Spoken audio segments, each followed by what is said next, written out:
Hey, what's up, fellas? How you doing? Man, Antonelli here.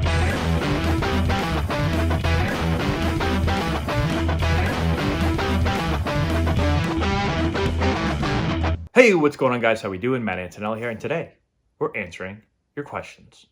This question comes from Instagram, and it's from Frank Simone, or Franch Simone 16. I don't know how you say it. I'm going to say Frank Simone 16.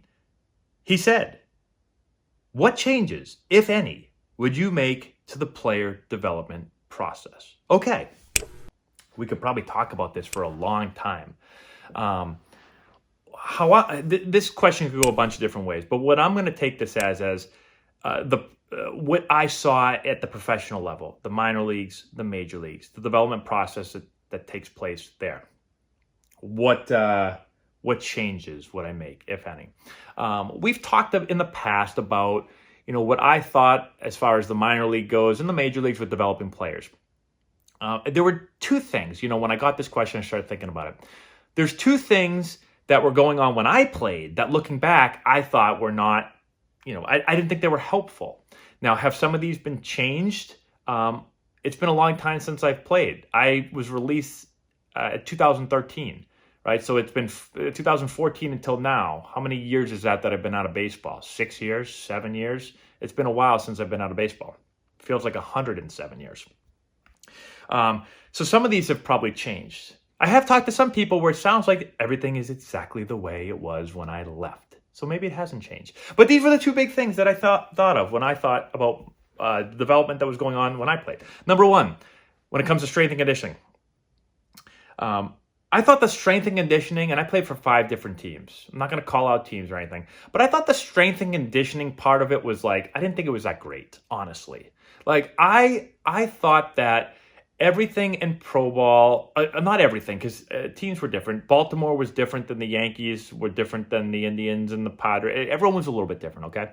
But I did think at most of the places that I was at, a lot of the strength and conditioning was just about maintaining, but it wasn't even maintaining. I always felt like I was getting weaker when I did a lot of the team's workout stuff. A lot of the stuff was body weight. It was push-ups and it just wasn't building strength and explosiveness and power. I didn't think.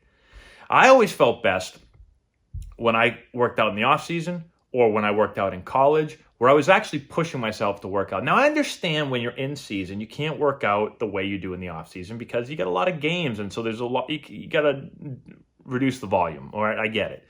But I was told a lot, don't lift that weight. No, that's too heavy weight. You can't do that. We're just doing these 30-pound dumbbell presses. And I'm hoping that things have changed now, okay? I will say the best team I thought that did this was the Orioles. The Orioles, I thought, we did a really good job. I mean, I thought the strength and conditioning program there was really good. I'm not saying the other ones were bad. I'm just saying I like the Orioles. Okay, and so that would be one big thing, is because I always lost a ton of weight during the season because I wasn't working very hard. I also wasn't eating great. I needed more calories, but I wasn't working out very hard at all. And so I'd always start the year off typically pretty good, and by the end of the year, I kind of would start to die down a little bit. Not always, but I would lose a lot of weight. I'd lose a lot of power typically. And so I think the whole strength and conditioning part of it could be improved, okay? Now, the other part of it, and this is probably the biggest part of it, is, and this has nothing to do with, listen, the technology now is incredible. It's so much different than when I played, right? When I was playing, we didn't have Rapsodo, and we didn't have blast motion, and we didn't have, these slow motion cameras, and we didn't even film that much. We weren't looking at video very much. We did a little bit, but not like it is today. And so all that stuff it's there, and I think it's all good stuff. But I think the most important thing when it comes to player development, at least in the minor leagues, from my experience, was making sure that there is a very specific plan for each player and that everyone in the organization understands that plan, has bought into the plan, and is going to work the plan. And the reason I say that is because when I played, especially when I wasn't playing well, I could be at a spring training and literally could work with 12 different coaches on 12 different things. And I felt like nobody had talked with anyone else. I felt like nobody knew what the plan was. And if they did, they weren't following the plan.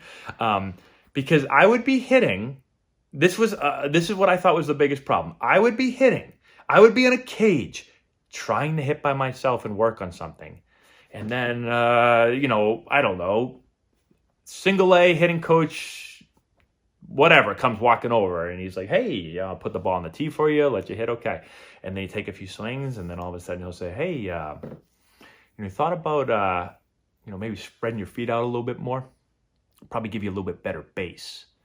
And I'd be like, no, I haven't thought about that. He's like, why don't you try spread out a little bit. Let's see what it looks like. Ooh, man, I like that. So go ahead, take a swing. Ooh, I like that right there. That looks pretty good right there. Yeah. And then literally the next day, I could be hitting by myself, quiet in the morning, and then double A hitting coach comes walking over. He sees you hitting. He's like, hey, what's going on, man? Hey, I'll put those balls on the tee for you. And then you take a swing, and he'll be like, ooh, good swing. You ever thought about putting your feet closer together? And I'd be like, no, I haven't. I'm usually a little wide or whatever. Why don't you try putting the feet a little bit closer? Let's see what that looks like. And then you put them closer together and try to take a little bigger leg kick. All right, take a little leg kick. Ooh, man, that looks good right there. Yeah, do that again. Oh, I like that. Yeah, you should give that a shot. Yeah. And then the next day, I could keep going, right? And then the next day, the next guy comes over. The next guy comes over. And so you'd have one coach that would tell you to put your hands higher, and the next day a coach would tell you need to put your hands lower. And you have the next day the coach tell you got to get your hands back more, and then the next day coach would say your hands are too far back. And then it just kept, this happened all the time. And I remember I'm always sitting there and I'd be like, everyone's just coming by and it almost felt like they were just telling me random things. I almost feel like they were effing with me sometimes. And so I never felt like there was a true plan and you had to stick to the plan. And looking back now, I'm thinking they gave me a lot of money to play baseball. They signed me and said, we're going to give you like over $1 million to play baseball and hopefully contribute to our team. And at the same time, they said, we're just going to let anybody in the organization tell you anything. What? Think about that now. I'm like, what? If I was running the organization, I'd be like, listen, nobody tell him or him anything without me knowing what you're telling them. This is what we're going to tell them. We're going to figure out what we're going to tell them. This is what we're going to tell them. And you're going to tell them. And if you talk to him, you're going to tell him the same damn thing. And if you talk to him, you're going to tell him the same damn thing. You know what? Actually, nobody talk to him. I'll talk to him. But if you're going to talk to him, this is what you're going to tell him, because this is what he's doing well, and this is what he's not doing well. And this is what we need him to get. We need him to do this, okay? So that's what we're going to tell him. Don't tell him anything else. Thank you. That is what I feel like needed the biggest change as far as player development. I'm hoping that is the way it is now, because I know, at least for me, I've talked to many players that played in the same organizations as me, and lots of them had the same exact experience as me over and over and over again. And so it wasn't just me.